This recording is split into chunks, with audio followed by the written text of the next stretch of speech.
Bonjour à toutes et à tous, bienvenue sur la chaîne. Pour ceux qui ont vu l'autre vidéo d'avant, sur Backdraft, là je vais me faire Backdraft 2. Donc étonnamment, je n'avais jamais entendu parler de ce film, hein, surtout qu'il y a Alex Baldwin et Donald Sutherland qui reviennent dans le film. Étonnamment, passé inaperçu ce film, je sais pas pourquoi. Alors j'ai peur que ça soit un film à petit budget, je sais pas du tout, j'ai jamais entendu parler, j'ai pas regardé d'annonce, j'ai rien vu. On va lire de quoi ça parle. Là, je veux pas trop parler des premières lignes parce que ça spoil le premier film. J'ai pas envie de spoiler le film. On va faire l'enquêteur Sam McCraffy, surnommé Bull, travaille maintenant dans la caserne de pompiers de Chicago avec son oncle Brian, quand Sheen est chargé d'enquêter sur un incendie mortel. Lui et sa partenaire Maggie se rendent vite compte qu'il ne s'agit pas d'une banale affaire. Les indices qu'ils découvrent les mènent sur la prise d'incendie criminel, de meurtre et de terrorisme international. Sean doit faire preuve d'intuition et va s'appuyer sur l'expérience de l'infâme pyromane Ronald Barney pour découvrir quelle organisation se cache derrière ses crimes et l'empêcher de réaliser ses plans machiavéliques. Donc le speech me branche pas mal. Je connais pas du tout cet acteur là, Joe Anderson. Il me parle pas. Je sais pas, voilà. Donc on va voir si ce film vaut le détour. C'est parti. A few moments later. Donc je viens de me finir Backdraft 2. Je suis assez mitigé avec ce film parce que c'est pas un mauvais film, c'est pas un bon film. C'est un film qui se laisse regarder. Le film est intéressant dans la première partie. Et après, je trouve que ça s'enlise et la dernière partie est intéressante aussi. Donc je sais pas trop. Le seul regret que j'aurais dans ce film, un des regrets, c'est le budget. Je pense qu'il n'avait pas assez de budget.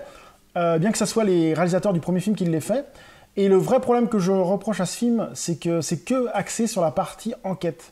C'est-à-dire qu'en fait, d'après ce que j'ai compris aux États-Unis, moi je savais pas que ça existait, il y a des pompiers Marshall, c'est-à-dire des pompiers avec des menottes et des flingues, et qui sont là pour arrêter les pyromanes. Alors ça, je savais pas du tout que ça existait, j'ai été voir sur internet, ouais, ça existe, et qui sont une entité spécifique des pompiers.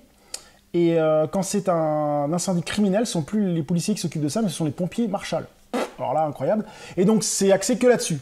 C'est axé que là-dessus, et je trouve ça bien dommage, parce que dans le premier, on avait les deux, on avait ceux qui enquêtaient sur le feu, et on avait à côté les pompiers qui se battaient contre le feu. Et là, c'est vraiment que du côté d'enquête, en fait, c'est que des enquêtes et ainsi de suite.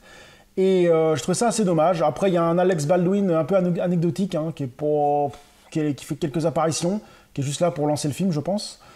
Il y a quelques scènes un peu grosses hein, sur le feu, tout ça, je trouvais ça un peu gros.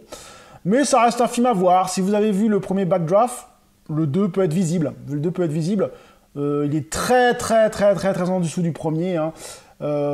Sur internet, je vais voir après les critiques. Elles sont pas bonnes. Hein. Je trouve que les gens sont assez sévères quand même avec ce film.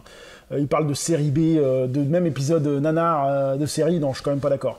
Ça reste un film correct, qui ne vaudra jamais le premier, mais qui reste quand même à voir si vous aimez le monde des pompiers, le monde des feux, tout ça. Donc, moi, si vous avez autre chose à voir, ne le regardez pas. Si vous n'avez rien à voir et que vous aimez le monde des pompiers, et que vous avez vu Backdraft 1 et que vous avez envie de voir Backdraft 2, bah oui, regardez-le. Ça reste un film correct. Mais, je sais pas, il a pas la magie du premier, il a pas cette saveur. C'est un film que je pense qu'on prend, qu'on regarde, qu'on pose dans la bibliothèque et puis on l'oublie. Voilà, c'est ce que j'appelle les films popcorn, hein, pour ceux qui suivent ma chaîne. Film sans grand intérêt. Il n'y avait pas d'intérêt à faire une suite à Backdraft. Mais bon. Sur ce, je vous dis à très bientôt sur la chaîne. Salut!